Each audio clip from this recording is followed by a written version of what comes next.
salah satu bentuk semangat Bapak kepada syariah ini apa, Pak? Ya, pertama memang saya praktisi ya, jadi jelas saya harus melakukan edukasi di kelompok masyarakat, komunitas dan seterusnya, mengajak mereka hijrah. Jadi kami tidak menjual produk, tapi kami syiar. Yang Untuk pertama meninggalkan riba, syiar dulu. Meninggalkan riba dulu. Ya, Masya Allah. kita dakwah, tinggalkan riba. Kita sebutkan ayatnya, kita sampaikan. Bukan berarti menakut-nakuti, karena kita wajib sebagai Muslim harus mengingatkan. Satu tuh. Kedua, kita kasih ilustrasi atau kita sampaikan bahwa dengan kita menjadi nasabah bank syariah atau kita bersyariah, insya Allah lebih berkah. Kita jelaskan contoh-contohnya dan seterusnya seperti saya bilang tadi. Pengalaman dengan gaji ya, dengan gaji sekian, dulu saya selalu kurang. Tapi dengan gaji yang sama 10 saya pindah ke syariah, malah ada sisanya. Dan saya mau kemana saja, saya mau beli apa saja, terjadi. Masya Allah. Nah seperti itu. Kemudian saya inginkan seperti itu. Ini salah satu ada BM ya, Kepala Cabang Bank Konvensional, saya tidak sebut namanya.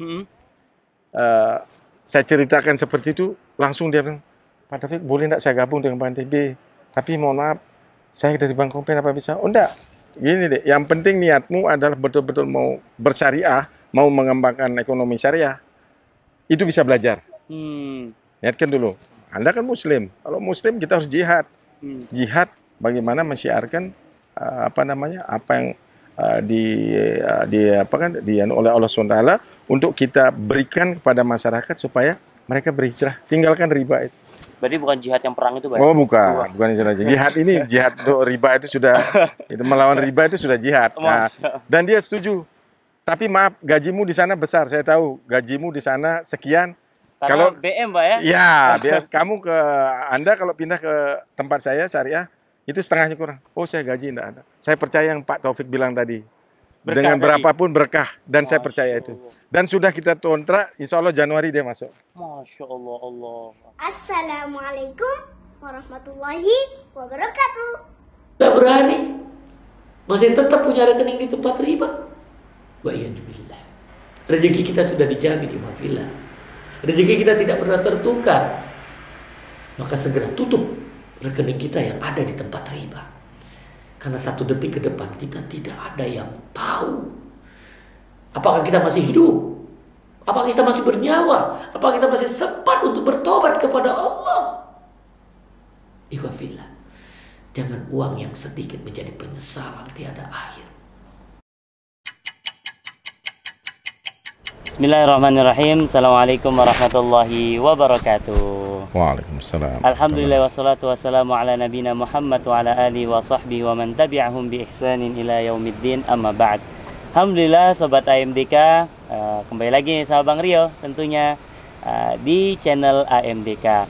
Bang Rio sudah bersama dengan salah satu penggiat syariah, yang mana beliau dahulu adalah salah seorang pegawai yang ada di perbankan konvensional, yaitu dari NTB konvensional beliau berpindah ke NTB syariah dikarenakan oleh konversi yang ada di kota NTB ini.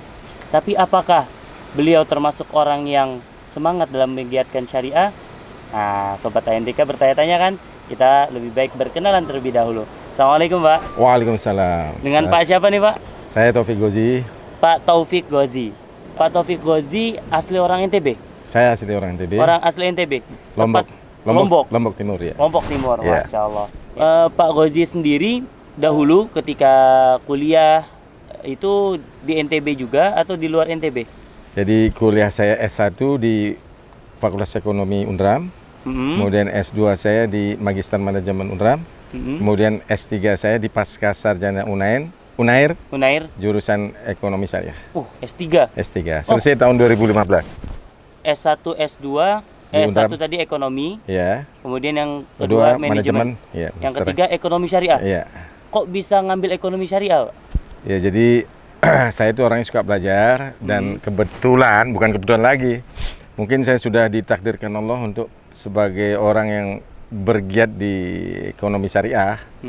Jadi saya pada waktu teman-teman saya banyak yang bilang begini, wah Pak Gozi, Pak Taufik, kenapa sih kok mau lagi kuliah S3, S2 aja sudah cukup, kok mau S3 lagi syariah lagi, pandak susah, biayanya berapa? Saya bilang, kalau belajar itu belajarlah sampai negeri Cina, sampai liang lahat. Nah, jadi saya suka belajar sehingga mungkin sebagai ladang ibadah saya juga, kebetulan saya juga senang mengajar. Jadi saya saat ini juga mengajar, dosen luar biasa di S2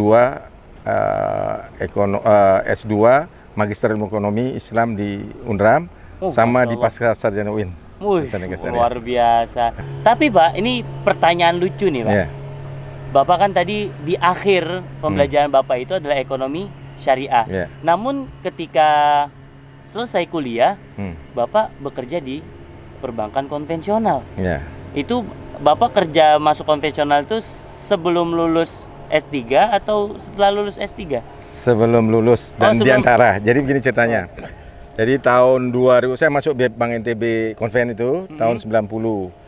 Kemudian ya sudah 31 tahun, Masya Allah. Jadi tahun 2007 ada pembukaan, ada pendaftaran S3 di Unair. Saya mendaftar. Karena saya berharap kami waktu itu 2005 sudah punya namanya Unit Usaha Syariah. Jadi dalam hati kecil saya, wah ini saya harus menabung untuk besok kalau saya diberikan amanah oleh pimpinan direksi, saya akan minta ke syariah gitu. Saya akan pegang di US. Dan alhamdulillah doa saya itu dikabulkan oleh Allah SWT. Jadi begitu saya selesai ujian tertutup, dirut saya waktu itu Pak Komersial, Fik, kamu kapan selesai S3 kamu? Insya Allah ini saya sudah ujian tertutup, mungkin tinggal ujian terbuka. 2005 saya selesai. Tapi saya sebenarnya sekarang ini sudah selesai kelayakan dan saya siap Pak Dirut kalau mengajar. Ya sudah, kamu kalau gitu pegang divisi US. Nah, alhamdulillah sejak 2013 itu saya pegang divisi US sampai dengan proses konversi. Masya Allah. Berarti jadi, mengetahui betul itu prosesnya ya? Proses konversi. Jadi saya rasakan begini, Ustaz. Jadi pada saat saya di konven, gaji saya misalnya 10. Itu habis dan kurang sampai saya minjem dan seterusnya. Masya Allah, begitu saya sudah hijrah, saya memegang syariah, unit usaha syariah, dengan gaji yang sama, malah saya bisa menabung. Malah bisa, jadi saya punya prinsip gini, setelah saya belajar S3 ternyata, Masya Allah. Jadi kalau di ekonomi konven, ya, ilmu ekonominya itu gini, ada pendapatan Y sama dengan konsumsi plus saving plus investasi dan seterusnya dan seterusnya. Nah, karena saya belajar di guru besar saya, itu harus dirubah. Kalau konvensional betul Y sama dengan C plus I plus S. Tapi kalau di syariah Y sama dengan C plus Z swap. Apa itu? C kita makan, kita hasil penghasilan, dan sisanya Z swap, silahkan. Saya enggak pernah. Jadi saya dalam waktu yang bersamaan anak saya sekolah pilot, biayanya hampir 1 miliar. Saya S3 biayanya hampir 500 juta lebih dan seterusnya. Allah kasih ganti, Allah kasih rezeki dari yang saya tidak pernah. Apapun itu yang penting saya dapat uangnya, apakah dari pinjaman dari kantor dan seterusnya, sehingga saya bisa selesaikan dua-duanya. Masya Allah, luar biasa sekali. Dan ini benar-benar terjadi dan saya alami. Dan saya kasih tahu semua mahasiswa atau siapa saja di pengajian, saya sampaikan hal yang sederhana. Jadi tolong Bapak Ibu sekalian, ini saya pengalaman pribadi, saya pengalaman empiris, bahwa kalau dapat pendapatan, jangan takut.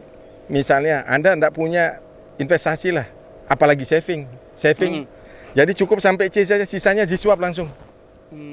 Insya Allah Allah akan kabulkan semua doa-doa Anda, kebutuhan-kebutuhan Anda kan dipenuhi.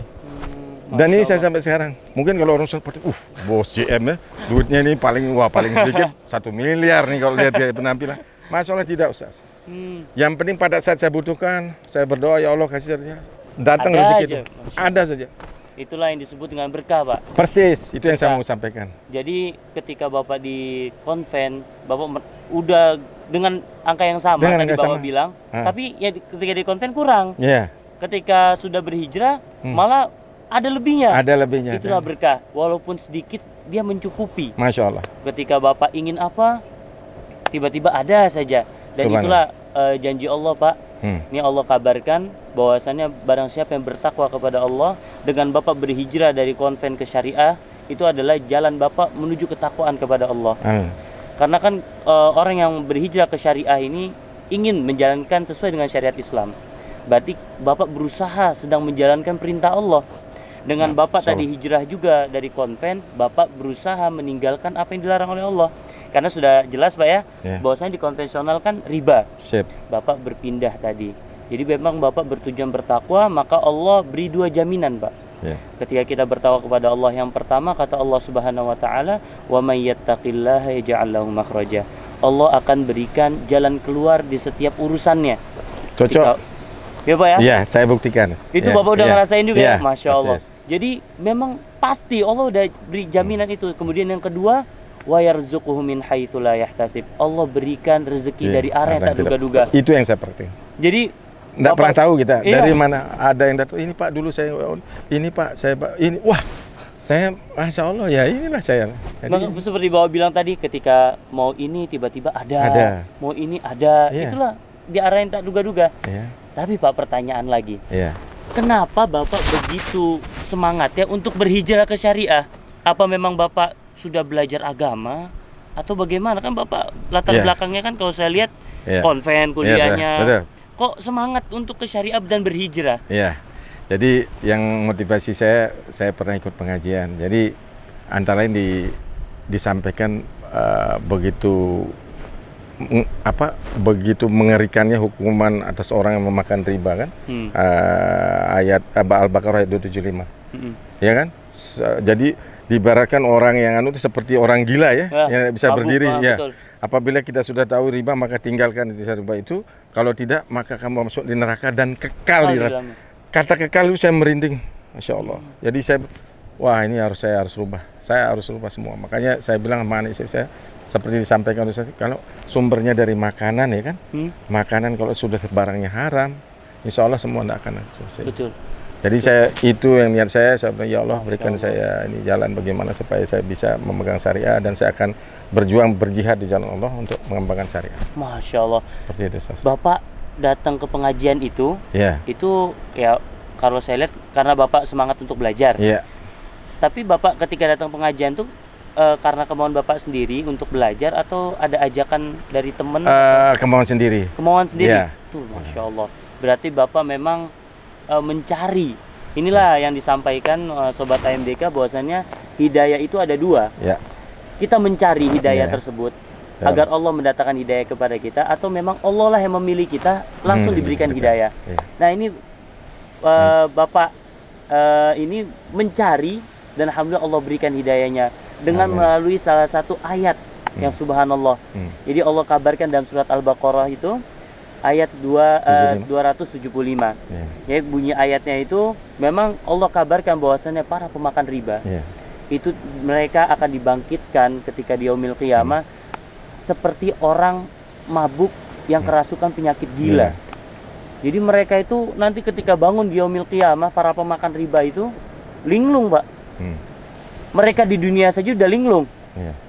Sudah hidupnya. Bagaimana nanti ketika di akhirat? Dan Allah juga sudah kabarkan di ayat yang sama itu, bahwa seperti Bapak bilang tadi, Allah menghalalkan jual beli dan mengharamkan riba. Kemudian di ayat ayat yang sama Allah sampaikan juga, kalau sudah diberitahu tentang riba, Bapak dapat nih kan di pengajian kan, nih Masya Allah, Bapak langsung amalkan. Barang siapa yang mengetahui tentang riba tapi dia masih kembali lagi, maka dia akan kekal di neraka jahanam. Itu yang bikin Bapak ini ya, Masya Allah. Semoga ini pesan juga nih untuk para pegawai perbankan konvensional atau Sobat AMDK yang masih menggunakan perbankan konvensional. Ini kita lihat beliau yang luar biasa, seorang doktor, seorang dosen yang mengetahui betul bagaimana kehidupan di konvensional. Namun ketika dia mendengar ayat yang begitu luar biasa isinya, beliau langsung menetapkan dalam hati untuk berhijrah kepada Allah Subhanahu wa taala dan berjuang untuk mengembangkan syariah. Begitu Pak ya? Insyaallah.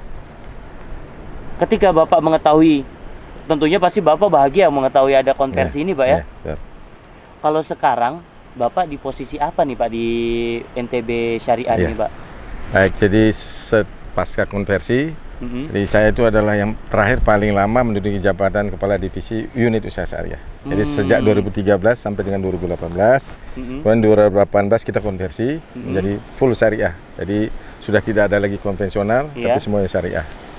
Nah, saya menduduki jabatan terakhir saya adalah sekarang ini Kepala Divisi Jaringan, Kinerja, dan Electronic Channel. Masya Allah. Jadi yang mengawasi seluruh Oh, cabang dan cabang cabang-cabang ya. bantu dan termasuk kinerjanya serta electronic channel. Electronic channel itu dari ATM, EDC, Electronic Data Capture, kemudian M-Banking, M-Banking. SMS Banking. Itu Bapak yang mantau? Iya, Ah, termasuk jadi bisnisnya, semua kami yang.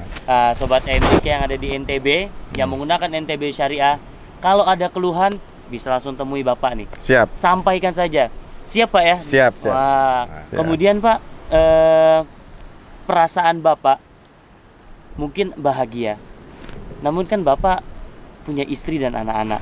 Siap. Bagaimana perasaan mereka ketika Bapak berpindah dari konvensional ke syariah? Jadi alhamdulillah istri dan anak-anak saya mendukung. Oh, mendukung juga. Masya Ya, Allah. kalau anak-anak mungkin tidak, tapi terutama istri.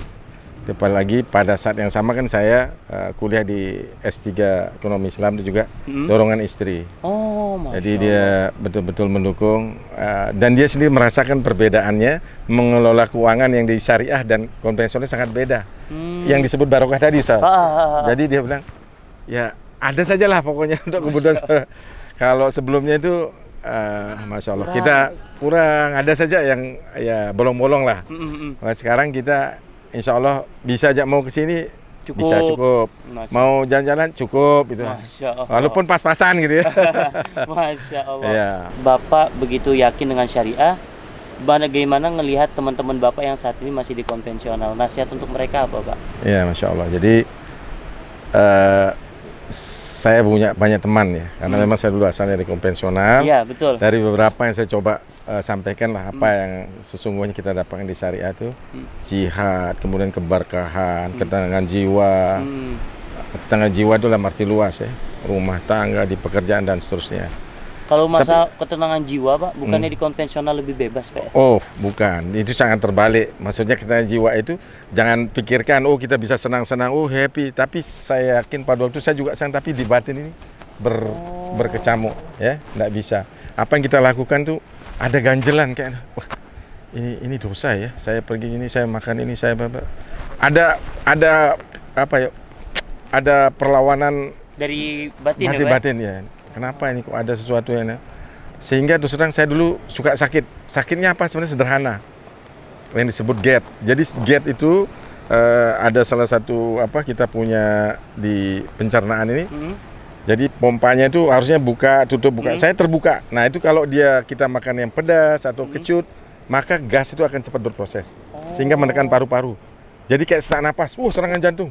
Padahal bukan. Padahal bukan. Jadi sedikit lari ke UGD. Setelah saya pindah, Masya Allah, pindah ke syariah, udah bekerja, penyakit itu tidak ada, wallah, semua saya serahkan pada. Masya Allah. Jadi Bismillah, tidak ada. Semua. Saya sampai merinding ya, Pak, dengarnya. Ya. Luar biasa. Jadi ini hak nih, benar saya ceritain. Jadi tidak ada, dan kita tidak takut dulu, Masya Allah. Saya takut sekali, saya jangan-jangan mau mati. Sekarang saya siap kapanpun, Masya Allah. Misalnya kita mau, seperti saya nih, mohon maaf sekarang ini sedang COVID ya, Bapak Ibu sekalian, saya ini alumni COVID. Oh, Bapak pernah COVID juga? Pernah. Masya Allah. Jadi COVID ini dikira sebagai hantu ya. Padahal, mohon maaf, jadi istri saya yang saya tiap hari ya bersama dia, kemudian waktu setelah direpit, di swab bahkan negatif. Oh, jadi Ustadz, menurut saya apa ya? Jadi sudah kembalikan saja. Ini sudah Allah punya ketentuan Allah kepada siapa yang dikehendaki untuk mendapatkan cobaan. Jadi bukan karena virusnya ada saya, apalagi ke masjid dia bilang kita disuruh, maaf ya, jaga jarak dan bertentangan batin saya. Masya Allah. Saya udah Bismillah jalan aja. Pokoknya sholat sudah, pokoknya enggak boleh. Karena Bapak sudah merasakan. Iya, jadi seperti itu. Nah, jadi ya mari kita kembali saya ingatkan tadi teman-teman, ayo kita coba Anda coba pindah ke syariah, Anda akan merasakan bedanya. Nah, tapi kan ketika Bapak pindah ke syariah, Bapak jadi tahu nih, oh ini nggak boleh, ini nggak boleh. Ya. Itu bagaimana perasaan Bapak? Ya, justru karena kita sudah tahu mana yang hak, mana yang batil, mana yang haram dan halal, ya itu sudah memang ketentuan Allah, harus kita laksanakan. Oh, berarti Bapak memang sudah siap itu ya? Insya Allah, insya Allah. Masya Allah, tuh Sobat AMDK dan Ya. para pegawai bank konvensional. Nih, salah satu buktinya bahwasannya Kalau kita memang hijrahnya karena Allah, lihat yang tadinya di perbankan konvensional, karena beliau, mohon maaf nih Pak, di perbankan konvensional Bapak dapat gaji dari gaji yang haram, karena memang dapat hasil dari riba semua. Bapak dapat hasil dari sana, wajar, dan itu adalah tanda sayangnya Allah kepada Bapak. Bapak diberikan penyakit ketika masih di konvensional, itu tanda sayangnya Allah kepada Bapak, agar uang-uang haram tadi habis untuk mengobati penyakit Bapak tadi. Tapi ketika Bapak hijrah ke syariah, Bapak dihilangkan penyakitnya. Dengan harapan semoga uang-uang tadi itu sudah habis, uang-uang panas tadi itu sudah habis. Jadi sekarang Allah memberikan, ketika Bapak mau apa, Allah penuhi. Amin. Bapak mau apa, penuhi. Amin. Subhanallah. Kalau boleh tahu Bapak sudah haji? Sudah. Masya 2007 sama istri. Masya Allah. Ya. Kalau bisa Pak, nanti untuk kedepannya setiap tahun jangan pernah lupa untuk berangkat umroh. Siap. Ini saya tahun ini harusnya tanggal 15 Maret. Anak saya paling besar kan pilot nih, kalau udah kapten. Tahun ini dia kapten, umur 25 tahun. Tuh pengen diajak terbang juga oh, saya. siap. Jadi dia membiayai eyangnya, dua-duanya, sama asistennya satu, dibiayai sama cucunya ini. Kemudian saya membiayai anak saya 4. Kami bertujuh rencana berangkat. Sudah matang, ternyata ada COVID. Semoga ada kebaikan insya Allah. Persis. Itu anaknya jadi pilot di mana Pak? Di Batik Air. Batik Air, Masya Allah. Dan ini Ustaz, diberikan kemudahan. Ini saya rasakan. Kemudahan apa tuh Pak? Anak saya begitu selesai tamat, orang setengah mati cari. Anak saya begitu masuk, langsung diterima, tanda tangan kontrak. Jadi anak saya setelah dia sekolah pilot, flying school, kemudian dia selesai hari ini sudah, besok dipanggil kerja langsung. Langsung training, sampai dengan hari ini saya tidak pernah kasih duit. Dan dia malah membantu orang tuanya gitu. Jadi seperti itu. Puasa. Anak saya yang nomor 2, dia belum wisuda, sudah kerja, dan sekarang kemarin dia hanya dia hanya jawab utusan, udah Mbak Vinta, oh kamu kerja aja, ini kontrak gaji misalnya. Ya gimana nih? Itu serah adik gimana? Masya Allah. Inilah kemudahan-kemudahan yang saya rasakan. Dan itu juga janji Allah Subhanahu Wa Taala Pak. Kata Allah Subhanahu Wa Taala di surat yang sama dalam surat At-Talaq, kata Allah, wa may yattaqillaha yaj'alhu min amrihi yusra. Jadi Allah Subhanahu Wa Taala sudah berjanji, barang siapa yang bertakwa kepada Allah, maka Allah akan mudahkan setiap urusannya. Subhanallah. Jadi Bapak sudah dapat 3 tuh, benar-benar 3. Bapak sudah terbukti tuh janji Allah Subhanahu Wa Taala. Semoga semakin memperkuat Bapak nih untuk bersama-sama berjuang menyebarkan perbankan syariah, ekonomi syariah, terkhusus di kota NTB ini. Masya Allah. Kemudian nasihat Bapak untuk saya sebagai anak muda nih, ya saya minta nasihat juga dari Bapak karena Bapak seorang dosen juga. Apa nih nasihat saya untuk saya nih sebagai anak muda nih? Waduh, ini menggarami air laut ini. Tapi tidak apa-apa. Jadi karena saya lebih tua, lebih senior, jadi Masya Allah, Ustaz, ini kan tahfiz Quran nih. Tularkan ini untuk menciptakan tahfiz kepada siapapun. Syiar Islam itu harus Anda lakukan. Jangan Anda melihat dari sisi materinya. Ini pesan guru besar saya. Siap, betul Pak, betul. Pak Goji, antum kalau sudah selesai doktor, diminta jadi pembicara ekonomi syariah, antum harus hadir kecuali antum ada halangan. Siap. Jadi tidak pernah jangan pikirkan nanti antum mau dikasih fulus berapa, yang tidak ada. Sudah semuanya lillahi ta'ala, insya Allah itu akan menjadi amal jariah antum. Siap Pak Prof. Jadi itu saya pegang sampai sekarang. Saya di mana-mana jadi pembicara apa-apa, walaupun hanya salaman atau seberkas, tapi itu bagi saya adalah amal jariah. Insya Allah itu akan bermanfaat Pak. Ya? Masya Allah. Terima kasih Pak. Saya juga berikan kepada Bapak, semoga dengan Bapaknya berjuang di ekonomi syariah ini, saya titip Pak, jangan lupa setiap harinya untuk selalu membaca Al-Quran. Insya Allah. Saya juga titip kepada keluarga Bapak, kalau bisa setiap hari gunakan waktu terbaik kita untuk membaca Al-Quran. Insya Allah. Karena dengan kita membaca Al-Quran, kita akan semakin dekat kepada Allah Subhanahu Wa Taala, dan kita akan dijamin oleh Allah Subhanahu Wa Taala untuk para pengusaha dengan perniagaan tidak akan pernah rugi. itu Allah kabarkan barang siapa yang senantiasa membaca Al-Quran, mendirikan sholat, kemudian dia bersedekah, maka Allah akan jamin perniagaannya tidak akan pernah rugi. Kayak saya wasiatkan kepada para pengusaha, kepada para pegawai, untuk jangan pernah lupa di setiap harinya gunakan waktu terbaik. Jangan disempatkan untuk baca Quran, karena Al-Quran harus digunakan di waktu terbaik kita. Karena Al-Quran ini kalamullah, perkataan Allah, jadi harus kita gunakan di waktu terbaik kita. Jadi jangan di sisa waktu. Karena kebanyakan orang sempetin dong baca Quran, ini salah. Karena tujuan kita diciptakan ini adalah untuk beribadah. Jadi gunakan waktu terbaik kita untuk membaca Al-Quran, dengan harapan ketika kita membaca Quran, semua kegiatan kita akan dimudahkan oleh Allah Subhanahu wa Ta'ala. Mungkin seperti itu Pak Taufik ya. Pak Taufik, semoga kita semua diberkahi oleh Allah Subhanahu wa Ta'ala. Keluarga Bapak selalu dilindungi oleh Allah Subhanahu wa Ta'ala, selalu dijaga kesehatannya oleh Allah Subhanahu wa Ta'ala. Dan semoga rezeki Bapak semakin dilancarkan oleh Allah Subhanahu wa Ta'ala. Dan untuk para pemirsa AMDK, segeralah bertobat kepada Allah Subhanahu wa Ta'ala yang masih bekerja di perbankan konvensional ataupun masih menggunakan perbankan konvensional, karena sudah banyak sekali orang-orang yang berhijrah merasakan begitu dahsyatnya ketika mereka berhijrah karena Allah Subhanahu wa Ta'ala. Kita tutup dengan doa kafatul majlis. Subhanakallahumma wa bihamdika asyhadu an la ilaha illa anta astaghfiruka wa atubu ilaik. Assalamualaikum warahmatullahi wabarakatuh. Waalaikumsalam warahmatullahi wabarakatuh.